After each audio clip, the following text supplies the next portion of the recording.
Movie পাড়ায় এখন একটাই গুঞ্জন, আর সেইটা হচ্ছে রোহিতকে নিয়ে।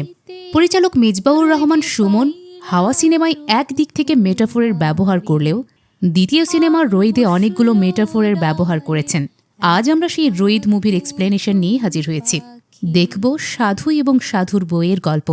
রোদে অন্ধকারে আলো তার একটা ছায়া পড়ে। গল্পের শুরুতেই চালিন্দা নামের একটা গ্রাম আমরা দেখতে পাই, যে গ্রামে বসবাস করে সাধু। সাধু একা একটা বাড়িতে থাকে। তার বাড়ির পাশে আছে লম্বা একটা তাল গাছ। সেই তাল গাছ এই গল্পের অন্যতম এক ফ্যাক্ট। সাধু গ্রামে নানান ধরনের কাজ করে, এই যেমন কৃষিকাজ, পশুপালন, মাছ শিকার, এইসব করে সে জীবিকা নির্বাহ করে। এর মধ্যেই সাধু একদিন বিয়ে করে বাড়িতে বউ নিয়ে আসে। সাধুর বউ একজন উন্মাদ মহিলা, যার দ্বিতীয় বিয়ে হয়েছে সাধুর সাথে। কিছুটা পাগলামি স্বভাব থাকার কারণে সাধুর বউকে সেই গ্রামের কেউই ভালো নজরে দেখে না। গ্রামের মানুষের চোখে সে একজন পাগলি হলেও সাধু কখনোই তাকে সেই চোখে দেখত না। কেউ তার বউকে পাগলি বলে সম্বোধন করলে সে দৃঢ়ভাবে প্রতিবাদ জানায়। সাধু এলাকার মিয়া ভাইয়ের সবকিছু দেখাশোনার কাজ করে। লোকে বলে মিয়া ভাই তার মাছের প্রজেক্টের সুবিধা পেতেই পাগলির সঙ্গে সাধুর বিয়ে দিয়েছেন। কিন্তু বিয়ে করেও সুখ পায় না সাধু, কারণ তার পাগলি বউ তাকে তার কাছেই আসতে দেয় না। সাধু বউকে ধরতে গেলেই প্রতিবাদ করে ওঠে। এতে করে দিন দিন বউয়ের প্রতি সাধুর বিরক্তি চলে আসে। তাই একদিন মেলা দেখানোর নাম করে অনেক দূরের এক নির্জন প্রান্তরে পাগলি বউকে ফেলে আসে সাধু। কিন্তু অনেক দিন পর নিজে থেকেই সে আবারও ফিরে আসে। সাথে করে নিয়ে আসে আশ্চর্য রান্নার হাত। বাড়িতে এসেই সে সাধুকে তালের পিঠা বানিয়ে খাওয়ায়। এমন মজার তালের পিঠা সাধু বাপের জন্মেও খায়নি। তবে সাধুর মনে একটা প্রশ্ন থেকে যায়, তার বউ হঠাৎ করে এমন পিঠা বানানো শিখল কোথা থেকে? এই তালের পিঠা খেয়ে সাধু তার পাগলি বউয়ের প্রতি অনুরাগী হয়ে ওঠে। কিন্তু এবারও সাধু বউকে কাছে পেতে চাইলে বউ সাধুর কাছে না গিয়ে উঠে যায় চালের উপর, যা সাধুকে বেশ কষ্ট দেয়।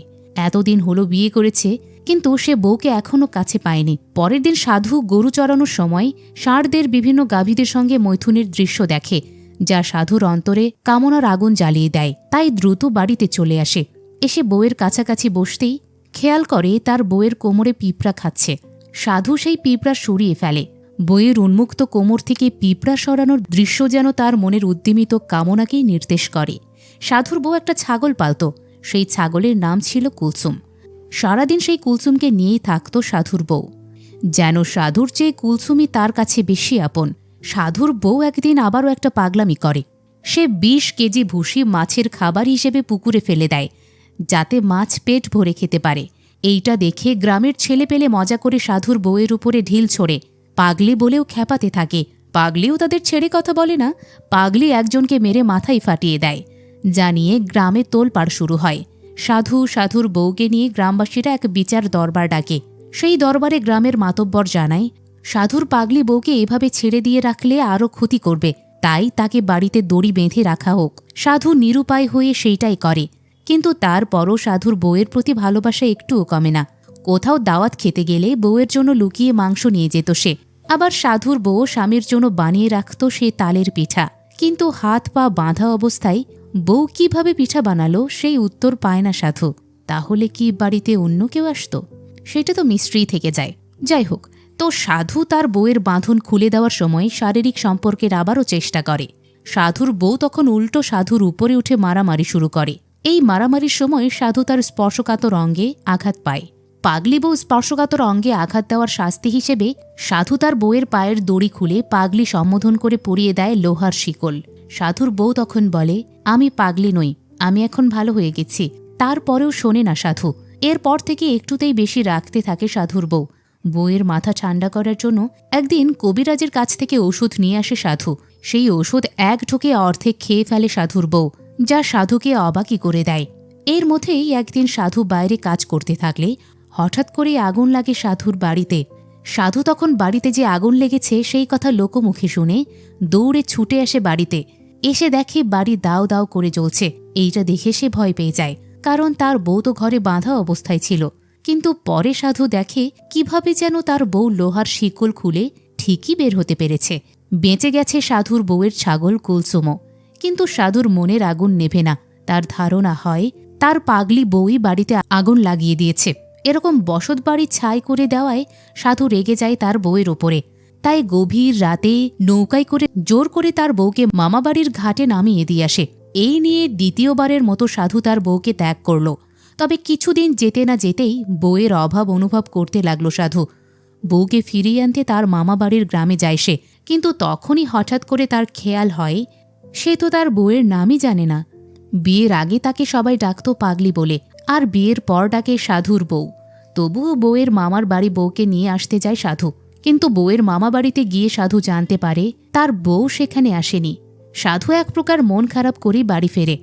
বাড়ি ফিরতেই সাধু তার বন্ধুর কাছ থেকে জানতে পারে গ্রামেরই দুজন লোক তার ঘরে আগুন দিয়েছিল। নিজের বউকে ভুল বুঝে দোষারোপ করে অযথাই ত্যাগ করার কারণেই সাধু অনেক কষ্ট অনুভব করে। কবে তার বউ ঘরে ফিরবে এই আশায় বুক বেঁধে রাখে, কিন্তু দিন যায় মাস যায়, সাধুর বউ আর ফিরে আসে না। এভাবেই কেটে যায় বেশ কয়েক মাস। হঠাৎ করে এক রাতে ঝড় শুরু হয়। সাধু বাড়ির ভেতর থেকে শুনতে পায় তাল পড়ার শব্দ। তাই সে তাল কুড়াতে বাইরে গেলে সাধু আবিষ্কার করে তার স্ত্রী ফিরে এসেছে। ছাগলের ঘরে শীতে ভিজে কাঁপছে সে। সাধু বউকে দেখে ভীষণ খুশি হয়ে যায়। এতদিন পর সে বউকে ফেরত পেয়েছে, কিন্তু সকালের রোদ সাধুকে পুরোই অবাক করে দেয়। দেখতে পায় তার বউয়ের পেটের জায়গাটা ফোলা। এতে করে সাধু বুঝতে পারে তার পাগলি বউটা গর্ভবতী হয়ে এসেছে। এতে সাধু রেগে যায়। আগে সাধু তার বউয়ের নাম জানার চেষ্টা করে, তখন সাধুর বউ জানায় সে নিজেও তার নাম ভুলে গেছে। এই কয়েক মাস তার বউ কোথায় গিয়েছিল এবং আগের স্বামীর কাছে গিয়েছিল কিনা সেইটাই জানার চেষ্টা করে সাধু, কিন্তু পাগলি বউয়ের কাছ থেকে সে কোনো উত্তরই পায় না। এতে করে সাধু রেগে যায়। এরপর লেগে পড়ে বউয়ের পেটের অযাচিত সন্তানকে নষ্ট করার জন্য। আনারসের সাথে ঔষধ মিশিয়ে তার স্ত্রীকে খাইয়ে দেয় গর্ভপাত করার আশায়, কিন্তু তাতে কোনো কাজ হয় না। একদিন সাধু তার বউকে নিয়ে মেলায় ঘুরতে বের হলে সাধুর বউ হঠাৎ করে প্রচণ্ড পেট ব্যথা অনুভব করতে থাকে। সাধু তাই তার বউকে দ্রুত বাড়ি নিয়ে এসে ধাত্রীকে ডাক দেয়। ধাত্রী এসে জানায় বউ 5 মাসের গর্ভবতী। সদর হাসপাতালে না নিলে তাদের পক্ষে গর্ভপাত করানো সম্ভব নয়। সাধুর বউ এসব শুনে স্বামীর প্রতি রেগে যায়। রাতের অন্ধকারে একটা পাথর নিয়ে নিজের পেটে আঘাত করতে থাকে। সেই রাতেই সাধু তার বউয়ের কান্না শুনে বউকে থামিয়ে ঘরে নিয়ে আসে। সেদিন রাতেই আবারও শুরু হয় প্রচণ্ড ঝড়। ঝড়ের সেই রাতে শুধু শিশুর মতো কুঁকড়ে থাকে নিজের বউয়ের পেটের কাছে। একই ঘরে ঝড়ের হাত থেকে বাঁচতে হাঁস মুরগি খরগোশ গরু ছাগল ভেড়া সবগুলো প্রাণী জোড়ায় জোড়ায় আশ্রয় নেয়। এ যেন প্রাগৈতিহাসিক সেই মহাপ্লাবনের সময় যেমন নূহ আলাইসাল্লামের নৌকায় সব প্রাণী আশ্রয় নিয়েছিল, তারই একটি প্রতিচ্ছবি। পরের দিন ঘুম থেকে উঠে সাধু দেখে তার ঘরে সে ছাড়া আর কেউই নেই। তার বউ আবারও চলে গেছে তাকে ছেড়ে, কিন্তু সাধুর বউ চলে যাওয়ার আগেও সাধুর জন্য বানিয়ে দিয়ে গেছে তালের পিঠা। এর আগে সাধু দুবার তার বউকে ঘর থেকে বের করে দিয়েছিল, কিন্তু এবার তার বউ নিজে থেকে চলে যাওয়ায় সাধুর মাথা খারাপ হয়ে যেতে শুরু করে। এতদিন সাধু তার বউকে খুবই ভালোবেসে এসেছে। সাধু তার বউয়ের সাথে শারীরিক সম্পর্ক তৈরি করতে না পারলেও তাদের মধ্যে ঠিকই ভালোবাসা আদান প্রদান হচ্ছিল, আর সেইটা তালের পিঠার মাধ্যমে। সাধু সেই তাল হাতেই ঘুরে ঘুরে খুঁজতে থাকে তার বউকে। এভাবে তাল নিয়ে ঘুরতে ঘুরতে একদিন সাধু এক বাউলের কাছ থেকে জানতে পারে গন্ধম ফলের কথা। গন্ধম ফল জালিতে কেউ ছয় না, পাকলে কেউ খায় না। সেই আদি পাপের জনক গন্ধম ফল। মানব সৃষ্টির শুরুতে হজরত আদম আলাইহিসাল্লামকে শয়তানের প্ররোচনায় গন্ধম ফল খাইয়েছিলেন তার স্ত্রী হাওয়া আলাইহিওয়াসাল্লাম। এরপরে ঘটে তাদের বিচ্ছেদ এবং স্বর্গপতন। বাউলের কথাগুলো শুনে সাধুর মনে হতে থাকে সেও গন্ধম ফল খেয়েছে নিজের অজ্ঞাতে, এই জন্যই তার বউয়ের সাথে বিচ্ছেদ হয়েছে। তাই সে আসল তাল নিয়ে বউকে খুঁজতে না বের হয়ে মাটি দিয়ে তৈরি নকল তাল হাতে নিয়ে বউকে খুঁজতে থাকে। এর মধ্যেই সাধু দেখে তার বউ কুলসুম নামের যে ছাগলটি লালন করত সেই ছাগল বাচ্চা প্রসব করতে গিয়ে মারা গেছে।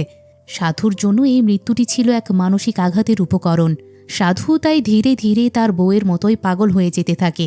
দুগ্ধবতী ছাগলের শাল দুধ তুইয়ে খাইয়ে দেয় সদ্যজাত শাবককে। মারা যাওয়া কুলসুম নামের ছাগলের চামড়া ছিঁড়ে রান্না করে সাধু। মজা করে পুরো একটা ছাগলের মাংস একা খেয়ে ফেলে সে। অতিরিক্ত পরিমাণে খাওয়ায় সমস্যায় পড়ে যায়। শুরু হয় তার বমি। প্রথমবার যখন সাধু বউকে বের করে দেয়, তারপর খেতে কাজ করার সময় উপর থেকে তাল পড়লে সেই তাল উপলক্ষ করে ফিরে এসেছিল সাধুর বউ। দ্বিতীয়বার ঝড়ের রাতে তাল পড়ার শব্দ শুনে সাধু বের হলে দেখতে পেয়েছিল তার বউ ঝড়ের মাঝে শুয়ে আছে। এবারও দুপুরবেলা ক্ষেতের মাঝে তাল পড়ার শব্দ পেয়ে দৌড়ে যায় সাধু। সাধু ভেবেই নেয় তাল পড়লেই সে তার বউকে ফিরে পাবে, তাই সে দৌড়ে চলে আসে তাল গাছের নিচে।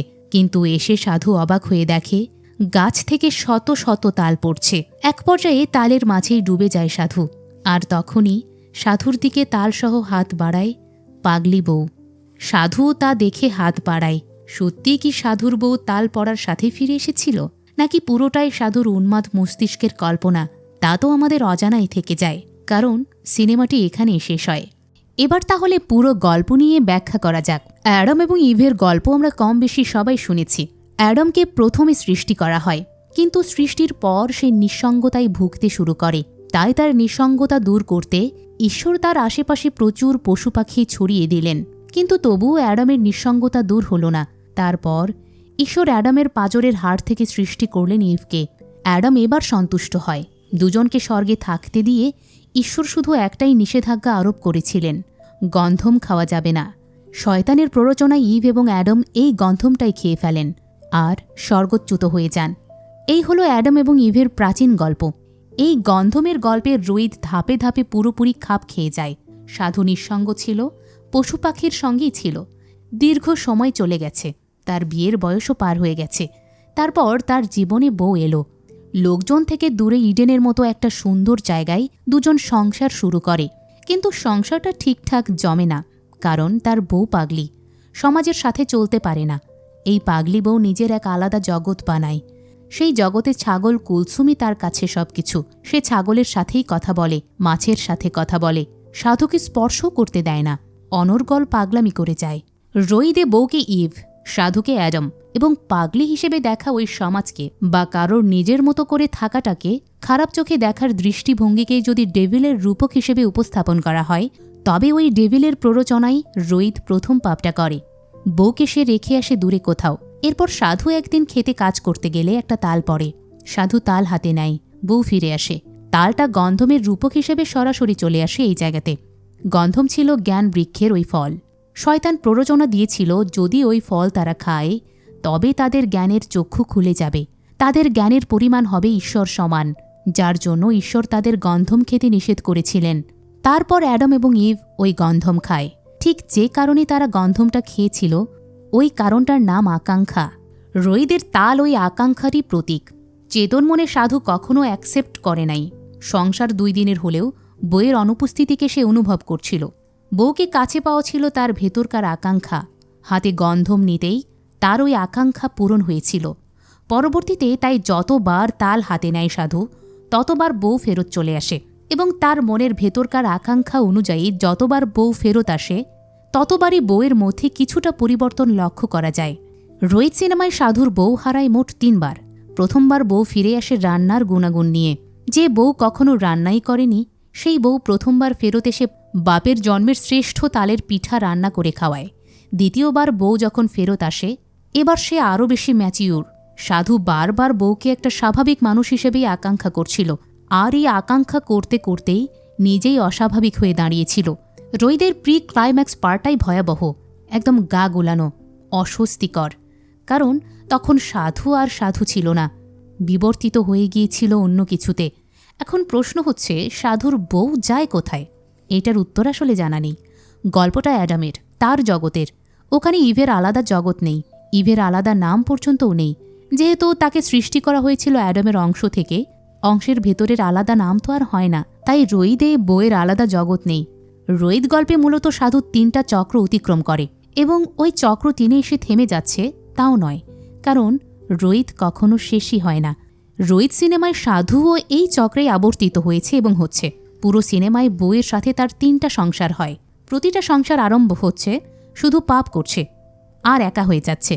যখনই তার অপরাধবোধ জাগ্রত হচ্ছে, তখনই হাতে পাচ্ছে তাল তথা গন্ধম। প্রতিবার চক্র শেষে সাধু আরও বেশি ঘনিষ্ঠ হচ্ছে বউয়ের সাথে। অন্যভাবে বলতে গেলে বউকে গিলে হজম করছে সে। কারণ প্রথম চক্রে যে সাধু খানিকটা ঝগড়াঝাঁটি এবং পাগলামোর কারণে বউকে রেখে আসে দূরে কোথাও, ওই একই সাধু দ্বিতীয় চক্রে বউ যখন লাঠি নিয়ে মারপিট করে এবং একটা বাচ্চার মাথা ফাটিয়ে দেয়, তারপরেও তাকে দূরে রেখে আসে না, বরং সে বউকে শেকলবদ্ধ করে। দ্বিতীয় চক্রে বউকে সে রেখে আসে তখন যখন তার বাড়িঘর জ্বলে যায়, আর সে ভাবে শেকলবদ্ধ থাকার ক্ষোভেই হয়তো বউ আগুন দিয়েছে। তৃতীয় চক্রে সে বউয়ের পেটের বাচ্চাকে মেরে হলেও বউকে রাখতে চায়। প্রথম চক্রে সাধু বউকে পাগল বলে স্বীকার করে না, সমাজে বউয়ের একটা স্বাভাবিক স্থান চায়। দ্বিতীয় চক্রে সাধু বউকে অবিশ্বাস করে। তৃতীয় চক্রে সাধু বউয়ের বাচ্চা খুন করতে চায়। প্রতিটা চক্রেই কোনো না কোনোভাবেই বউয়ের প্রতি সে অন্যায় করে যাচ্ছে। তারপরও বউ বারবার তার কাছেই ফিরে এসেছে। কিন্তু কেন? এই প্রশ্নে এসে রোহিত সিনেমাটা আরও একটা দিক উন্মোচন করে যায়। সাধুর কাছে বউ ফিরে আসতে হচ্ছে কারণ বউয়ের আর কোনো উপায় নেই। সিনেমার একটা অপূর্ণ কথোপকথন দৃশ্যে বাউলও এই উপায় খোঁজে। গন্ধম খাওয়ার পর কি হবে সাধুর? সাধু চক্রে ফেঁসে গেছে। গন্ধম হাতে নেওয়ার পর থেকে সাধু ফেঁসে গেছে। বউ নিজের ইচ্ছায় আসছে না সাধুর কাছে, সাধু নিয়ে আসছে বউকে, এবং ওই বউ হয়েই আসছে যেমনটা সাধু চায়, যেমনটা সাধুর আকাঙ্ক্ষা। সাধু প্রতিটা চক্রে বউয়ের একাধিক ভার্সন চেয়ে আনছে ঈশ্বরের কাছ থেকে, প্রতিবারে আগের থেকে উন্নত ভার্সন। এবং সাধুর এই চাওয়া কখনো মিটবে না। সে অসংখ্য তালের স্তূপে ডুবে থেকেও বউকে চাইবে, আবার হাত বাড়াবে। গল্পটাকে সম্পূর্ণ অন্যভাবে উপস্থাপন করা যায়, যেখানে চলে আসে লিলিথ। অ্যালফাবেট অব বেন শিরা অনুযায়ী ইভ নয়, অ্যাডামের সাথে প্রথম মানবী হিসেবে সৃষ্টি হয়েছিল লিলিথ, যে অ্যাডামের আধিপত্য মানেনি, ত্যাগ করেছিল তাকে। পরবর্তীতে ইভকে তৈরি করা হয়। রোহিত যদি অ্যালফাবেট অব বেন শিরা অনুসরণ করে, তবে সাধুর বউকে লিলিথ রূপে কল্পনা করা যায় এবং ধরে নেওয়া যায় প্রথম চক্র শেষে লিলিথ আর ফেরেনি, ফিরেছে তার আদলে ইভের এক একটা ভার্সন। পর্যায়ক্রমে যে রান্না করতে শিখেছে এবং সমাজের চোখে কিছুটা ম্যাচিওর, কারণ প্রথমবার বউ ফেরত আসার পরে সাধুর ঘর বাড়ি জ্বলে যায়, যা ইঙ্গিত করে তার স্বর্গচ্যুত হওয়া, যেটা কিনা জেনেসিসের সাথে মেলে। তৃতীয় চক্রে বউয়ের উধাও হওয়ার ঘটনায় দিশেহারা রোহিত যখন দেখতে পায় তার বউয়ের প্রিয় ছাগল বাচ্চা দিয়ে মারা গেছে, তখন সে ওই ছাগলটা রান্না করে খেয়ে ফেলে। ছাগলটা যদি তার বউয়ের একটা রূপক হিসেবে আসে, তবে অবশেষে সাধু নিজের বউকে আক্ষরিক অর্থে হজম করতে সমর্থ হয়। কখনো বউকে স্পর্শ করতে না পারা সাধু যে কামনায়, যে প্রেমে, যে নিঃসঙ্গতায়, যে আকাঙ্ক্ষায় বারবার বউকে চেয়েছিল, তার ওই আকাঙ্ক্ষা তারই শরীরের অংশ হয়ে যায় অতঃপর। আর ফলাফল, তালের সংখ্যা বৃদ্ধি পায়, সাধুর আকাঙ্ক্ষা সীমা ছড়ায়। অসংখ্য তালের স্তূপে ডুবেও সাধু আরও একটা তালের দিকে হাত বাড়ায়। এই হচ্ছে মূল ব্যাখ্যা। সিনেমাটিতে নাজিফা তুষি এবং মোস্তাফিজুর নূর দুজনেই দুর্দান্ত অভিনয় করেছেন। তাদের এই অভিনয়ের জন্য রোহিত সিনেমাটি আরও প্রাণবন্ত হয়েছিল। এক্সপ্লেনেশন শেষ করার আগে আমরা বলতে চাই, রোহিতের গল্পটি আমরা আর ফর রিভিউয়ের থেকে অ্যাডপ্ট করে নিয়েছি, কিন্তু রোহিতের ওপর বাকি বিশ্লেষণ আমাদের। গল্প অ্যাডপ্ট করার জন্য আর ফর রিভিউকে আমরা সম্মানই দিয়েছি, আর তাকে আমরা ক্রেডিটও দিচ্ছি। তো বলবো, রোহিত সিনেমাটি একবার হলেও হলে গিয়ে দেখুন। এই সিনেমাটা দেখার এক্সপিরিয়েন্স অন্যরকম ফিল দেবে। তো এতক্ষণ মিসেস মুভি এক্সপ্লেনারের সাথে থাকার জন্য ধন্যবাদ।